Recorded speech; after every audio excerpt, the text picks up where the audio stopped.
ओम शांति। आज 18 तारीख की बाणी है 18/11/2024। सार में बाबा समझाते हैं, मीठे बच्चे, बाप है अविनाशी वैद्य जो एक ही महामंत्र से तुम्हारे सब दुख दूर कर देता है। मीठे बच्चे, बाप है अविनाशी वैद्य जो एक ही महामंत्र से तुम्हारे सब दुख दूर कर देता है। प्रश्न, माया तुम्हारे बीच में विघ्न क्यों डालती है? कोई कारण बताओ।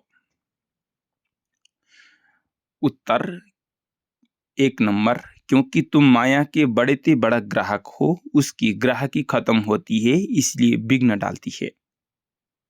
नंबर 2, जब अविनाशी वैद्य तुम्हें दवा देते हैं तो माया की बीमारी उथलती है, इसलिए विघ्नों से डरना नहीं है।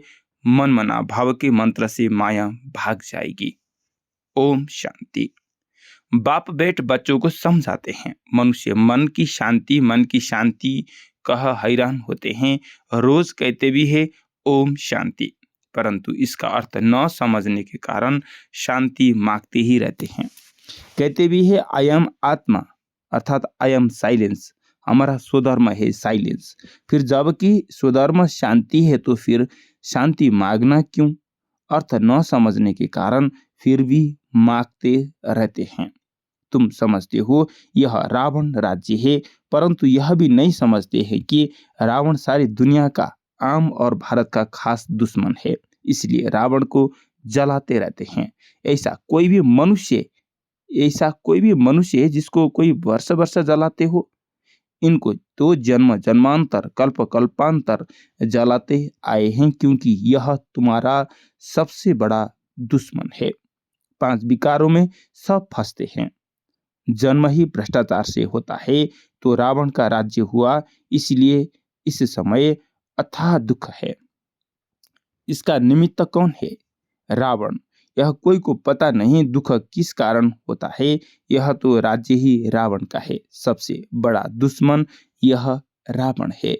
हर वर्ष रावण की एफिजी बनाकर जलाते रहते हैं। दिन प्रतिदिन और ही बड़ा रावण बनाते जाते हैं।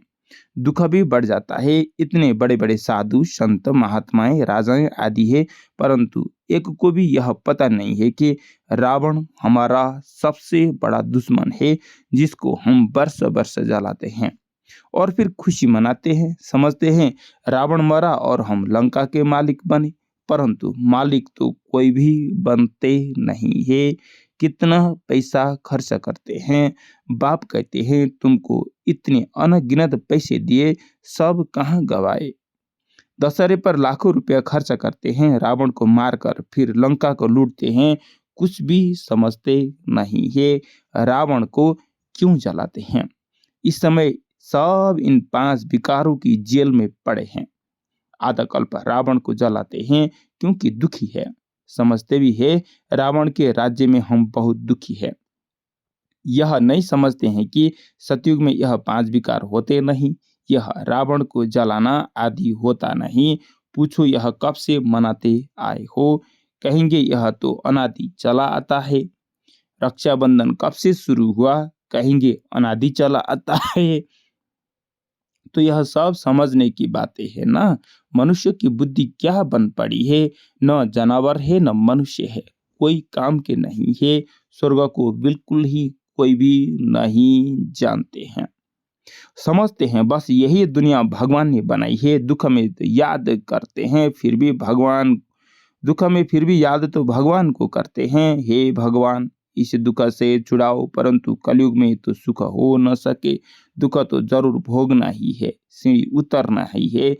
नई दुनिया से पुराने दुनिया के अंत तक के सब राज बाप बैठ करके बच्चों को समझाते हैं। बच्चों के पास आते हैं तो बोलते हैं कि सब दुख की दवाई एक है, अविनाशी वैद्य है ना, 21 जन्मों के लिए सबको दुख से मुक्त कर देते हैं। वह वैद्य लोग तो खुद भी बीमार हो जाते हैं। यह तो है ही अविनाशी वैद्य। यह भी समझते हो दुख भी अथाह है, सुख भी अथाह है। बाप अथाह सुख देते हैं, वहाँ दुख का नाम निशान नहीं होता है। सुखी बनने की ही दवाई है, सिर्फ मुझे याद करो तो पावन सत्य प्रदान बन जाएंगे।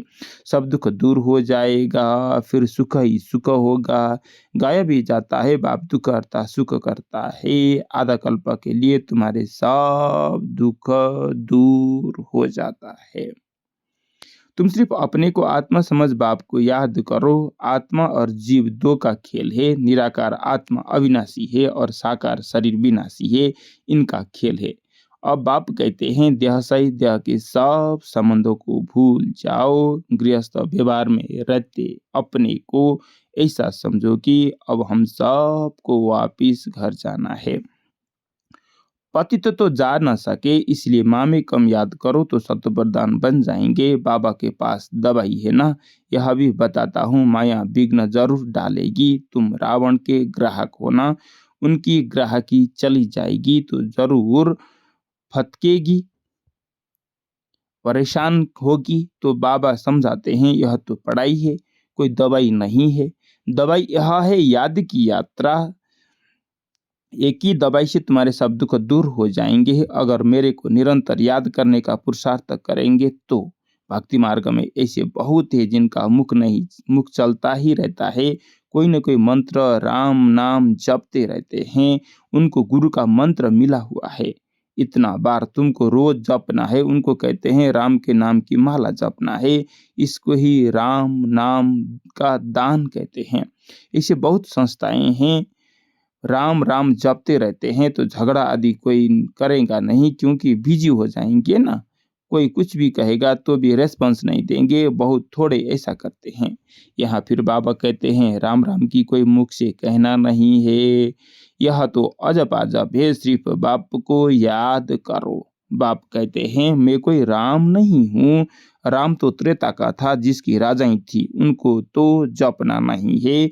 अब बाबा समझाते हैं भक्ति मार्ग में यह सब सिमरण करते हैं, पूजा करते तुम सीढ़ी नीचे उतरते आए हो, क्योंकि वह सब है अनराइटियस। राइटियस तो एक ही बाप है, वह तुम बच्चों को बैठ करके समझाते हैं। यह कैसे भूल भुलैया का खेल है। जिस बाप से इतना बेहद का वर्षा मिलता है उनको याद करे तो चेहरा भी उनका चमकता रहे, खुशी में चेहरा खिल जाता है, मुख पर मुस्कुराहट आ जाती है। तुम जानते हो बाबा को याद करने से हम यह बनेंगे, आधा कल्प के लिए हमारे सब दुख दूर हो जाएंगे। ऐसे नहीं बाबा कुछ कृपा कर दें, यह नहीं, यह समझना है हम बाप को जितना याद करेंगे उतना सत्प्रदान बन जाएंगे।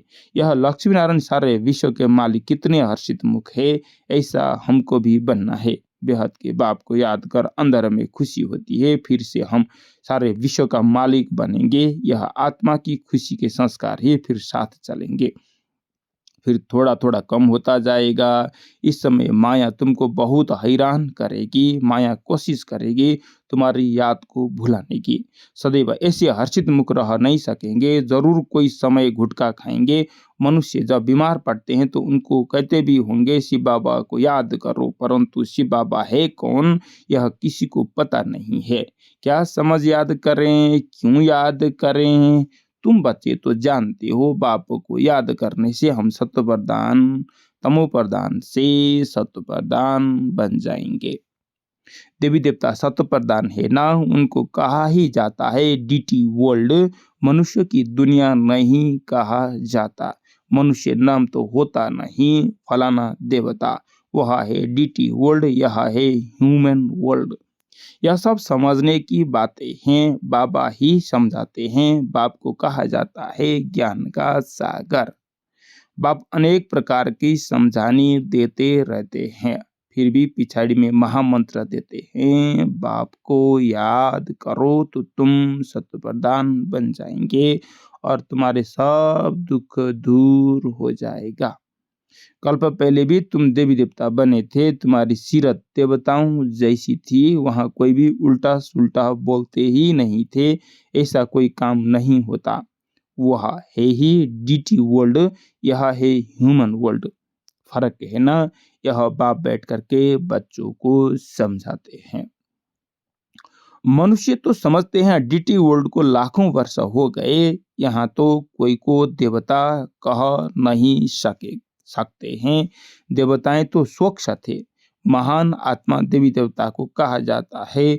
मनुष्य को कभी भी महान आत्मा नहीं कहा जा सकता। यह है ही रावण की दुनिया। रावण बड़ा भारी दुश्मन है। इन जैसा दुश्मन कोई होता नहीं। हर वर्ष तुम रावण को जलाते हो। यह कौन है किसको पता नहीं है। कोई मनुष्य तो नहीं है। यह तो है 5 विकार, इसलिए इनको रावण राज्य कहा जाता है। 5 विकारों का राज्य है ना, सब में 5 विकार है। यह दुर्गति और सदगति का खेल बना हुआ है। अभी तुमको सदगति के टाइम आदि का भी बाबा ने समझाया है, दुर्गति का भी समझाया है। तुम ही ऊंचा चढ़ते हो, फिर तुम ही नीचे गिरते हो। शिव जयंती भी भारत में ही होती है, रावण जयंती भी भारत में ही होती है। आधा कल्प है दैवी दुनिया, लक्ष्मी नारायण राम सीता का राज्य होता है। अभी तुम बच्चे सबकी बायोग्राफी को जानते हो। महिमा सारी तुम्हारी है। नवरात्रि पर पूजा आदि सब तुम्हारी होती है। तुम ही स्थापन करते हो। श्रीमत पर चलकर तुम सारे विश्व को चेंज कर देते हो। श्रीमत पर पूरा पूरा चलना चाहिए ना। नंबरवार पुरुषार्थ अनुसार करते रहते हैं, स्थापन होती रहती है। इसमें लड़ाई आदि की कोई भी बात नहीं है। अभी तुम बातें समझते हो, यह पुरुषोत्तम संगम युग है ही बिल्कुल अलग। पुरानी दुनिया का अंत, नई दुनिया का आदि। बाप आते ही है पुरानी दुनिया को चेंज करने। तुमको समझाते तो बहुत है, परंतु बहुत है जो भूल जाते हैं। भाषण के बाद स्मृति आती है, यह पॉइंट समझानी थी। हूबहू कल्प कल्प जैसे स्थापना हुई है वैसे होती रहेगी। जिन्होंने जो पद पाया है वही पाएंगे। सब एक जैसा पद नहीं पा सकते हैं। ऊंचते ऊंच पद पाने वाले भी है तो कम से कम पद पाने वाले भी है। जो अनन्य बच्चे हैं वह आगे चलकर बहुत फील करेंगे। यह साहूकारों की दासी बनेगी, यह राजाई घराने की दासी बनेगी। यह बड़े साहूकार बनेंगे जिसको कब कब इनवाइट करते रहेंगे। सबको थोड़े ही इनवाइट करेंगे, सब मुंह थोड़े देखेंगे। बाबा भी ब्रह्मा मुख से समझाते हैं, सम्मुख थोड़े ही देख सकेंगे। तुम अभी सम्मुख आए हो, पवित्र बने हो। ऐसे भी होता है जो अपवित्र यहाँ आकर के बैठते हैं, कुछ सुनते हैं तो जरूर फिर देवता बन जाएंगे। फिर भी कुछ सुनेंगे तो असर पड़ेगा ना, नहीं सुने तो फिर आबे ही नहीं। तो मूल बात बाप कहते हैं मनमना भव। इस एक महामंत्र से ही तुम्हारे सब दुख दूर हो जाते हैं। मनमना भव यह बाबा कहते हैं, फिर टीचर होकर के कहते हैं मत्याजी भव। यह बाप भी है, टीचर भी है, सदगुरु भी है। तीनों ही याद रहे तो भी बहुत हर्षित मुख अवस्था रहे। बाप बैठ करके बच्चों को समझाते हैं, फिर बाप ही तुमको अपने साथ परम धाम घर ले जाते हैं। ऐसे बाप को कितना याद करना चाहिए। भक्ति मार्ग में तो बाप को कोई भी जानते ही नहीं, सिर्फ इतना जानते हैं भगवान है, सब हम ब्रदर्स है। बाप से क्या मिलना है वह कुछ किसी को पता नहीं है। अभी तुम बच्चे समझते हो एक बाप है, हम सब उनके बच्चे ब्रदर्स है। यह बेहद की बातें है ना। सब बच्चों को टीचर बन करके बाप पढ़ाते हैं, फिर सबका हिसाब किताब चुक्त कराए वापिस ले जाएंगे। इस चीज़ दुनिया से वापिस जाना है। नई दुनिया में आने के लिए तुमको लायक बनाते हैं। जो जो लायक बनते हैं वह सतयुग में आते हैं। अच्छा, मीठे मीठे सिखिलदे बच्चों प्रति माता पिता बाप दादा का याद प्यार और गुड मॉर्निंग। रूहानी बाप की रूहानी बच्चों को नमस्ते। हम रूहानी बच्चों की तरफ से रूहानी बाप को याद प्यार, गुड मॉर्निंग, नमस्ते बाबा, नमस्ते। धारणा के लिए मुख्य सात। पहला पॉइंट, अपनी अवस्था को सदा एक रस और हर्षित मुख रखने के लिए बाप, टीचर और सदगुरु तीनों को याद करना है। यहाँ से ही खुशी के संस्कार भरने हैं। वर्षे की स्मृति से चेहरा सदा चमकता रहे। अपनी अवस्था को सदा एक रस और हर्षित मुख रखने के लिए बाप, टीचर और सदगुरु तीनों को याद करना है। यहाँ से ही खुशी के संस्कार भरने हैं। वर्षे की स्मृति से चेहरा सदा चमकता रहे। नंबर 2, श्रीमत पर चलकर सारे विश्व को चेंज करने की सेवा करनी है। 5, विकारों में जो फंसे हैं उन्हें निकालना है, अपने स्वधर्म की पहचान देनी है। श्रीमत पर चलकर सारे विश्व को चेंज करने की सेवा करनी है।